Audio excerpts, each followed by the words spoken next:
Coríntios, capítulo 2, versículo 17. É o texto que vai ser lido agora.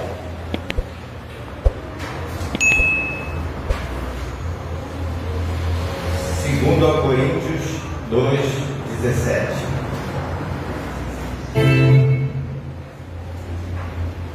Porque nós não somos como muitos falsificadores da palavra de Deus. Antes, falamos de Cristo com sinceridade, como de Deus, na presença de Deus. Que Deus abençoe essa palavra lida em nossos corações. Nosso Deus, mais uma vez, nos colocamos diante de Ti, pedindo sabedoria dos céus, para apresentar a Tua mensagem deste culto. Que seja uma mensagem que possa trabalhar através do Espírito Santo no coração dos ouvintes. É o que te pedimos e agradecemos, em nome de Jesus. Amém. Sentados, irmãos, porque não somos como falsificadores da palavra. Tem muita gente distorcendo, adulterando a palavra de Deus nos dias atuais. Nós precisamos ter cuidado para não sermos influenciados por esses falsificadores. Começa esta mensagem com uma história confusa. Não sei de onde vim, não sei para onde vou. São palavras do autor do livro Universo e Desencanto, página 224. Na página seguinte, o autor ele sentencia, confuso, não sabe para onde vai. Procedamos o silogismo. Quem não sabe para onde vai é confuso. Que a Bíblia claramente nos mostra qual é o nosso destino. Só existem dois, céu e inferno. Mas o autor deste livro diz que não sabe para onde vai. E é um livro em que muitos dos seguidores da seita seguem a linha desse livro, aquilo que está sendo ensinado. O silogismo diz o seguinte: quem não sabe para onde vai é confuso. O autor confessa que não sabe para onde vai. Logo, o autor é confuso. Até aí nada de novo, que não falta nesses tempos, é gente confusa. Admirável, porém, é que gente confusa assim se torna orientação espiritual para multidões, ainda mais confusas. Lúcido mesmo foi Jesus ao indagar: pode porventura um cego guiar outro cego? Não cairão ambos na cova? Lucas capítulo 6, versículo 39. Augusto Cury, um dos escritores mais lidos da década passada, confessou num dos programas da apresentadora Ana Maria Braga que foi um dos maiores ateus que pisou nesta terra. Mais do que Nietzsche, que escreveu sobre a morte de Deus, ou até Marx, que considerava Deus o ópio que entorpecia a humanidade. Pois bem, este escritor, depois de pesquisar a vida de homens famosos do saber científico, curvou-se diante da sabedoria de Jesus Cristo a ponto de escrever um livro com o título O Homem Mais Sábio da História. Neste livro, o autor diz que Jesus não cabe na mente humana porque ele é Deus, e cita os homens que Jesus convidou para fazer parte do seu projeto. Pedro era hiperativo, tenso e ansioso. João era bipolar, flutuava entre a generosidade e o amor, ao ódio e excesso. Tomé, paranoico, inseguro, duvidava de tudo. Mateus era corrupto. Se estivesse vivo nos dias de hoje, estaria sendo investigado pela Polícia Federal. Judas, dissimulador, não confiável. Pois bem, qual grande empreendedor do mundo que escolheria uma equipe dessa para fazer parte de um projeto que não poderia fracassar? Jesus não só transformava água em vinho, mas principalmente pedras brutas em obras-primas. Jesus foi o único homem que o mundo conheceu que possuía duas naturezas, a divina e a humana, com perfeição absoluta. Nós que cremos em Jesus como único e suficiente Salvador, temos também estas duas naturezas, porém a humana é comprometida com o pecado. Nenhum mortal poderia ou pode dizer o que Jesus disse: quem dentre vós me convence do pecado? Evangelho de João, capítulo 8, versículo 46. Quem quiser saber a verdadeira biografia desse homem tem que ler a Bíblia. Aliás, o próprio disse: examinai as Escrituras, porque cuidais ter nelas a vida eterna, e são elas que de mim testificam. Evangelho de João, capítulo 5, versículo 39. Pastor Delcídio Souza Lima, já saudoso, conta a seguinte história na revista Capacitação Cristã, volume 1, da editora Joé. Certa vez, num programa de televisão, foi apresentada uma velhinha com 120 anos de idade. Quando o apresentador lhe perguntou qual era o grande desejo da sua vida, ela respondeu: ver a Deus. Não queria prolongamento de vida, não queria uma casa, não queria dinheiro, ela somente queria ver a Deus. Este é um dos fortes desejos do ser humano. Desde a sua origem, o ser humano vem buscando conhecer a Deus. O apóstolo Paulo falou aos atenienses a respeito de andarem tateando sem achar Deus, embora ele estivesse perto. Atos capítulo 17, versículo 27. Por causa desse grande anseio, o mundo encheu-se de religiões que resultaram do esforço humano para conhecer Deus. Moisés, quando Deus lhe dava a revelação da lei, no monte Sinai, disse a Deus que queria vê-lo. Rogo-te que me mostres a tua glória. Êxodo capítulo 33, versículo 18. E o salmista no Salmo 42, versos de 1 a 2, que diz: suspira por Deus, minha alma anseia por Deus, tem sede de Deus. Será que podemos conhecer mesmo a Deus? Primeiro astronauta russo que foi ao espaço relatou à imprensa: fui ao espaço e não vi Deus. Claro, Deus não pode ser visto por olhos humanos, e muito menos está no espaço à disposição de ateus, arrogantes, que malderam um pequenino sal fora de casa do ovo, que é seu planeta, esquecidos talvez de que o universo é infinito.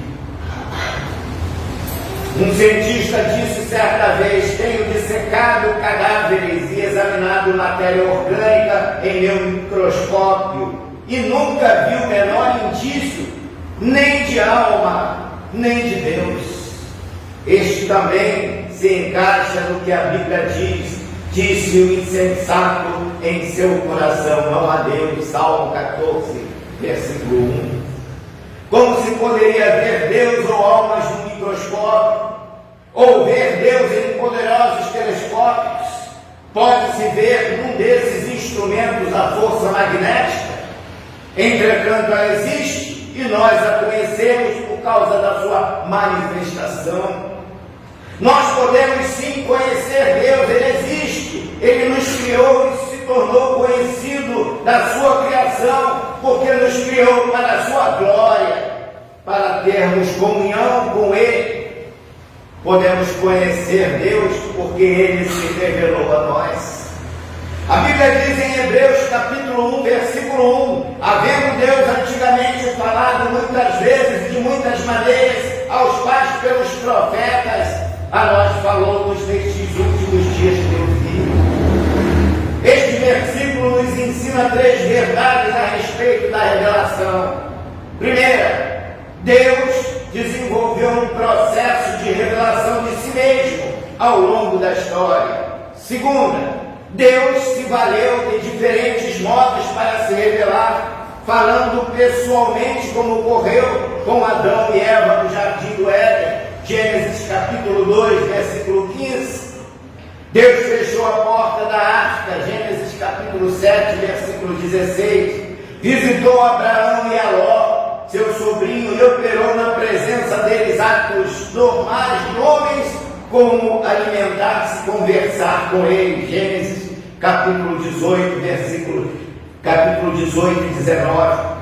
Lutou em forma de homem com Jacó no val de Jaboque, Gênesis capítulo 32, versículo 24. Fez passar diante de Moisés a sua bondade, aparecendo-lhe em forma humana pelas costas, porque se Moisés visse o seu rosto, morreria. Êxodo capítulo 33, versículos 18 a 23. Mas Deus se revelou ao homem por meio de visões, como por exemplo, quando se revelou a Moisés em Midian, sarça ardente, e o mandou ao Egito para libertar o povo, Êxodo capítulo 3. Quando comissionou Isaías para pregar ao povo de Israel, Isaías capítulo 6. Falou também por meio de sonhos ou com voz audível, como na chamada de Samuel, 1 Samuel capítulo 3. Por último, falou por meio de Jesus Cristo, usando os profetas como instrumentos de sua revelação. Deus foi se revelando através da história do povo hebreu, até que na plenitude dos tempos, conforme o registro do apóstolo Paulo em Gálatas, capítulo 4, versículo 4, revelou-se na pessoa do próprio Filho unigênito, cuja vida, milagres e ensinamentos foram registrados pelos discípulos e transmitidos aos que se iam convertendo e formando igrejas por todo o mundo. A revelação de Deus não continuou após o encerramento do Novo Testamento com o livro de Apocalipse, e nem continua acontecendo nos dias atuais. Jesus revelou a João as coisas que eram e as que haviam de acontecer, e encerrou o livro com palavras que denotam o encerramento da própria revelação. Apocalipse capítulo 22, versículo 18. A partir daí Deus não se revelou mais ao homem, porque toda a revelação já estava contida na própria Bíblia, na sua palavra. Porque eu testifico a todo aquele que ouvir as palavras da profecia deste livro, que se alguém lhe acrescentar alguma coisa, Deus fará vir sobre ele as pragas que estão escritas neste livro. Não há como acrescentar mais nada à Bíblia, nem a revelação de Deus, porque Ele já fez a sua revelação completa em Jesus Cristo. Deus nos revelou tudo quanto em sua sabedoria e em seus propósitos julgou necessário. Agora, o Espírito Santo que nos foi dado é quem em nós habita, é quem nos guia em toda a verdade e revela à medida que temos ouvido a palavra de Deus.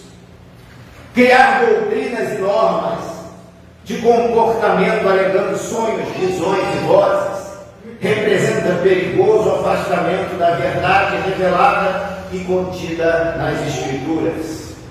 O profeta Isaías já falava a respeito dessa última revelação de Deus ao homem na pessoa de Jesus Cristo, com essas palavras: portanto, o mesmo Senhor vos dará um sinal, eis que uma virgem conceberá e dará à luz o filho, e será o seu nome Emanuel, que significa Deus conosco. Isaías capítulo 7, versículo 14.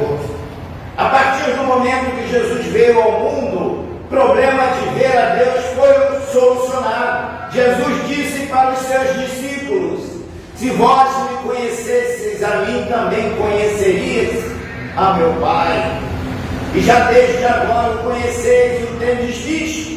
Disse-lhe Filipe: Senhor, mostra-nos o Pai, o que nos basta. Disse-lhe Jesus: Eu estou há tanto tempo convosco e não me tendes conhecido, Filipe. Quem me vê a mim vê o Pai.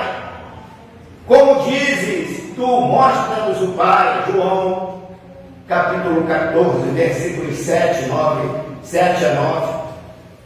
O mesmo evangelista João, no capítulo 10, versículo 30, transcreve as palavras de Jesus: Eu e o Pai somos um. Firmado nessas declarações, o apóstolo Paulo anuncia: Deus estava em Cristo, reconciliando consigo o mundo. 2 Coríntios, capítulo 5, versículo 19. Em Colossenses, capítulo 1, versículo 15, o apóstolo diz que ele, isto é, Jesus, é a imagem do Deus invisível, porque nele habita corporalmente toda a plenitude de Deus. Colossenses, capítulo 2, versículo 9. Acontece que há sérias objeções à revelação divina. Elas se manifestam em religiões ou seitas que têm ensinado que a divindade se confunde com a criação, com a natureza, ou seja, segundo a concepção panteísta, tudo é Deus, e Deus é tudo. Ora, se Deus fosse tudo, Deus seria uma árvore, uma pedra, um animal, ou até um inseto, o que seria uma aberração. Em outros casos, ensinam que a divindade faz parte da própria natureza do homem e que o homem a descobriu em si mesmo pela razão ou iluminação própria. A característica fundamental dessas religiões é o misticismo. Misticismo é um fenômeno religioso psicológico que incita as pessoas a desprezarem toda a possibilidade de revelação objetiva ou que vem de fora e a procurem Deus em si mesmas, em sua própria natureza, em seu mundo interior.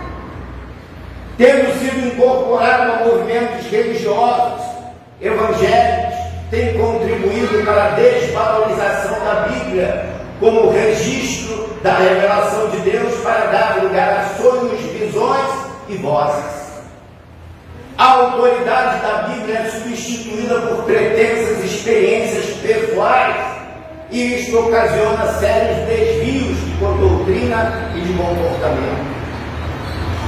O agente de toda a revelação é o Espírito Santo que inspirou homens para escrever a Bíblia, como testifica o apóstolo Pedro, porque a profecia nunca foi produzida por vontade de homens, mas os homens da parte de Deus falaram movidos pelo Espírito Santo, segundo a Pedro, capítulo 1, versículo 21.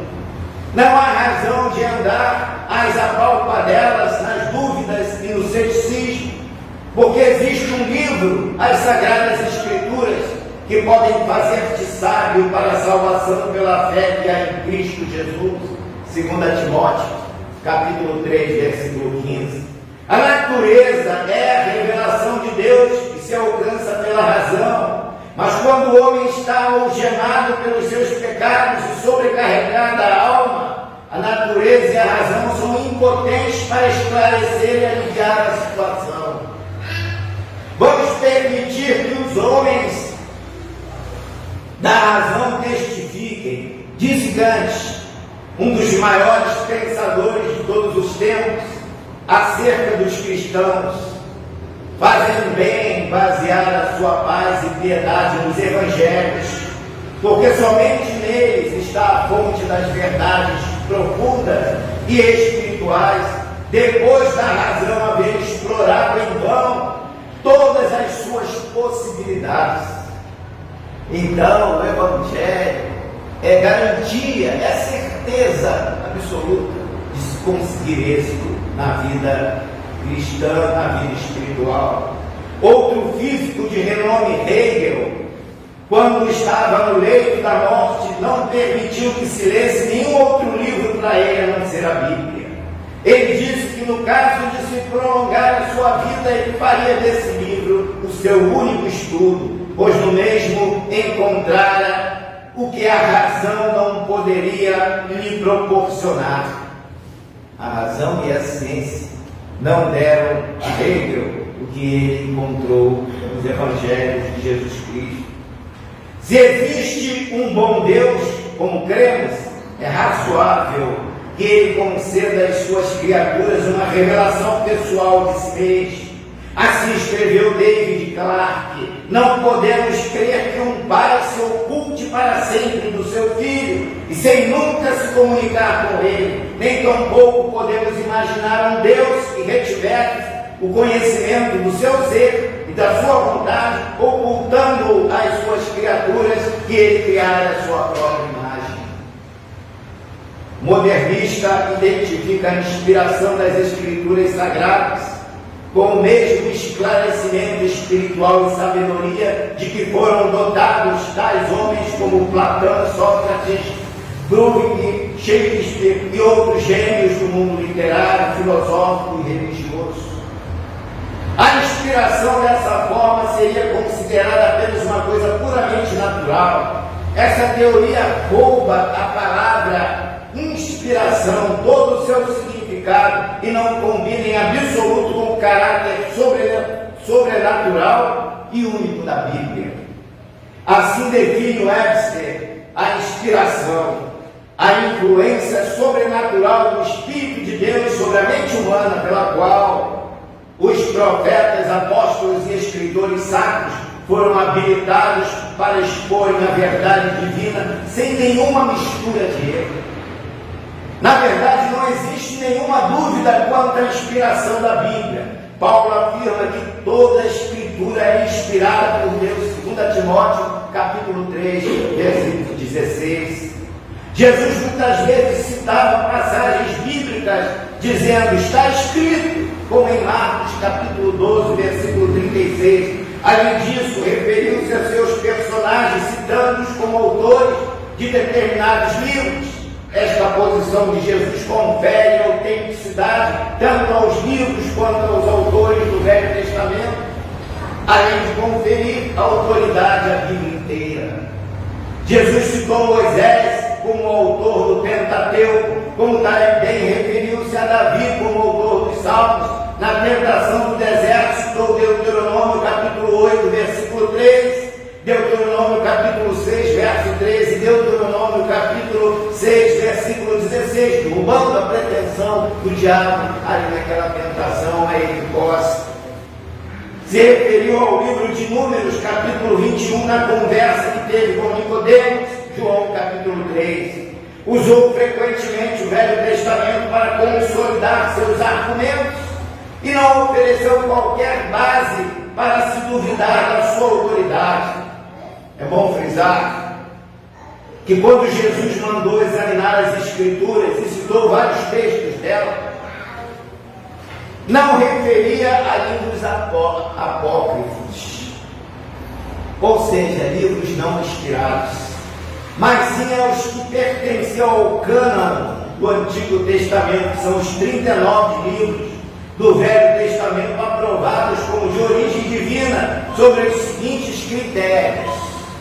O cânon não foi fixado num só momento pela determinação de uma autoridade eclesiástica. Ele é resultado de um crescimento gradual entre os judeus.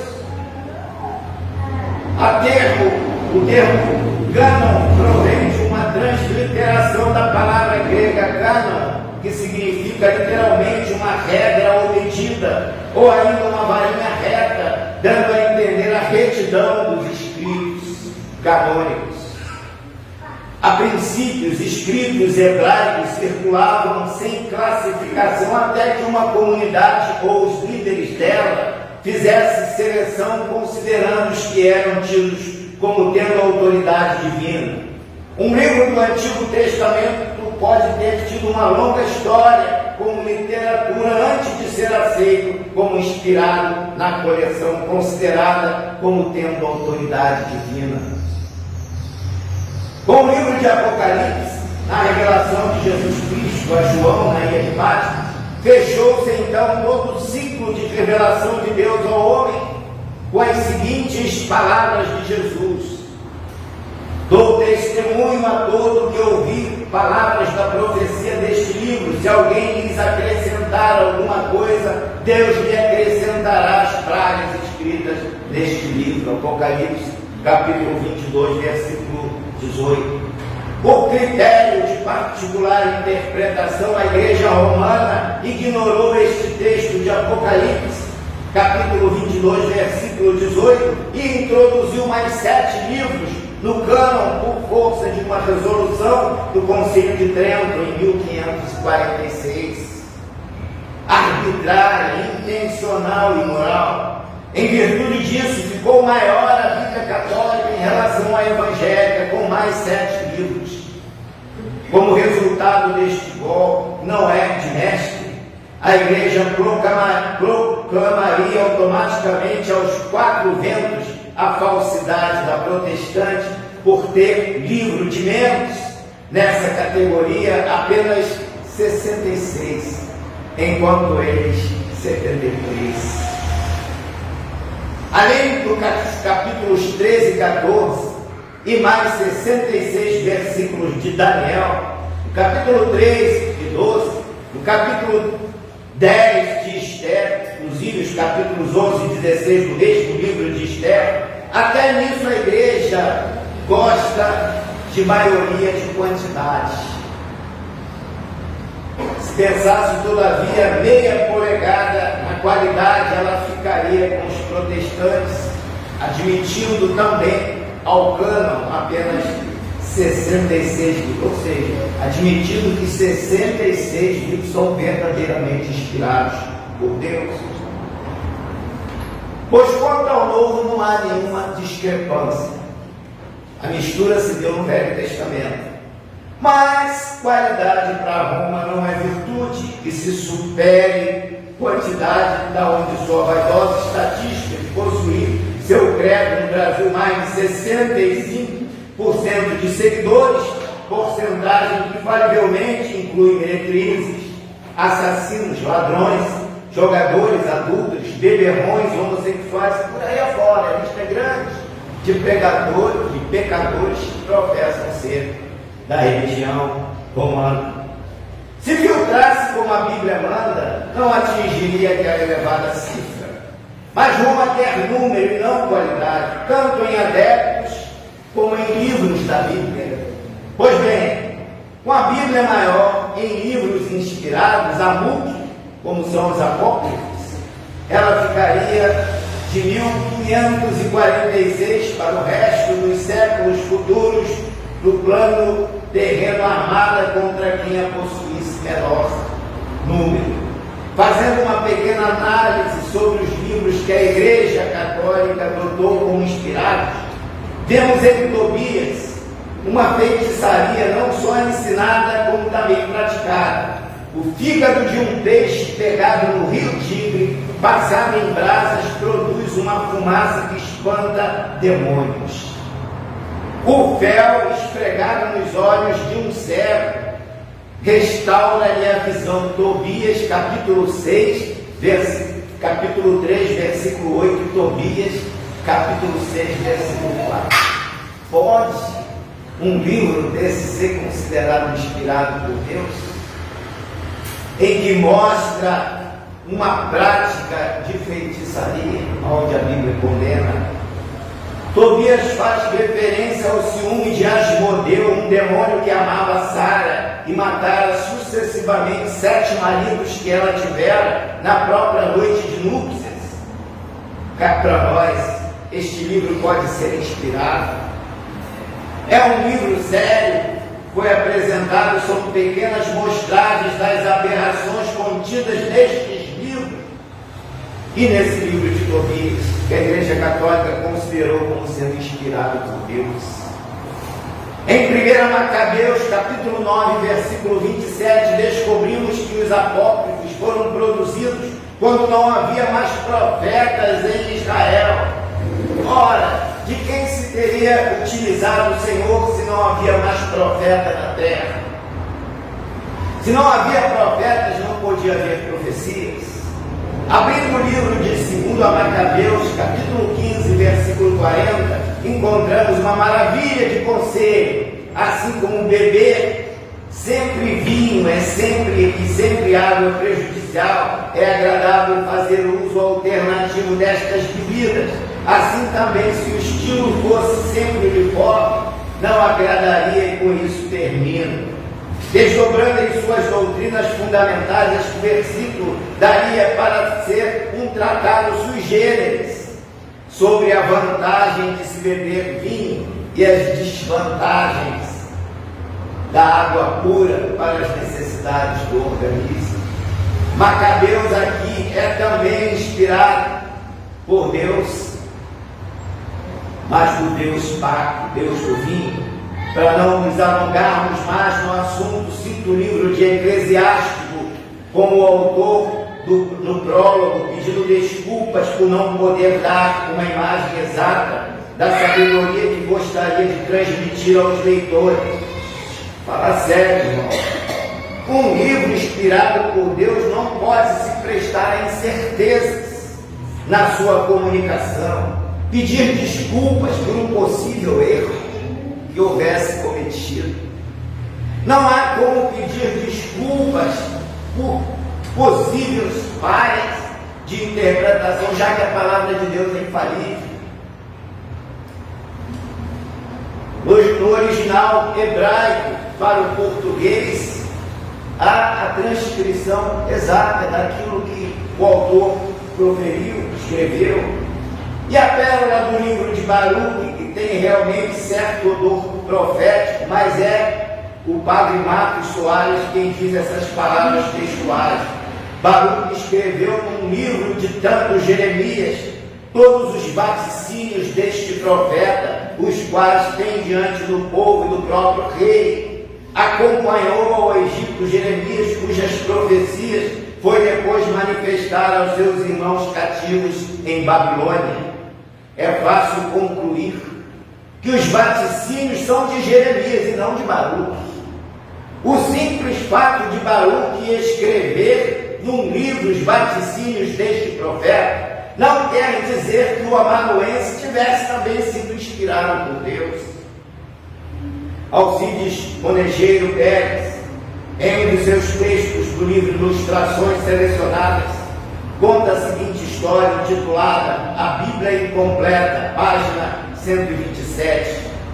O monge beneditino Dom Marcos Barbosa, em palestras radiofônicas em fins de 1982, talvez preocupado como Dom Avelar Brandão com o crescimento das seitas protestantes, procurou sofismas sobre a Bíblia, alegando em favor do catolicismo umas verdades que não são verdadeiras. Diz: os judeus têm uma Bíblia incompleta, os protestantes uma Bíblia incompleta, os católicos sim têm uma Bíblia completa. Os três têm um livro sagrado, mas um só é completo. Aqui está o sofisma para confundi-los em cálculos. A verdade é que os judeus, os protestantes, os evangélicos, não incluídos no grupo eminente religioso, têm uma Bíblia diferente da Bíblia católica. Os judeus não creem em Jesus como Messias, portanto não têm o Novo Testamento. Os protestantes e os evangélicos têm a mesma Bíblia dos judeus, acrescida do Novo Testamento. E os católicos, a mesma Bíblia dos protestantes e evangélicos, acrescida dos livros apócrifos, recusados pelos judeus, que nos legaram tudo o que sabemos sobre o Deus verdadeiro no decorrer dos séculos. Muitos homens têm tentado adicionar palavras espúrias à palavra de Deus.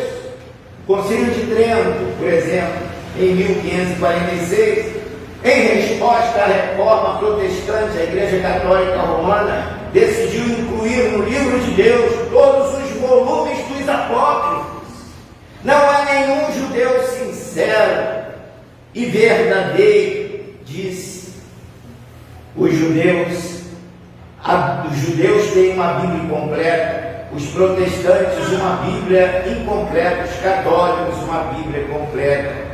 Os judeus não creem em Jesus como Messias, não têm, portanto, um Novo Testamento. Os protestantes têm a mesma Bíblia,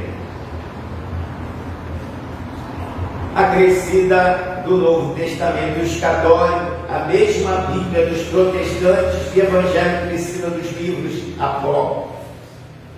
Concluído o Concílio de Trento, a resposta à reforma protestante da Igreja Católica Romana decidiu incluir no livro de Deus todos os volumes dos apócrifos. Não há nenhum judeu sincero no mundo, nenhum cristão sincero no mundo que queira incluir na Bíblia os monstruosos absurdos que lemos nos apócrifos. Será que algum crente desta igreja concordaria com esses absurdos contidos naquele livro e se baseasse sua vida norteada num livro como aquele de ensinamentos falsos? Palavras ditas por um monge católico constatando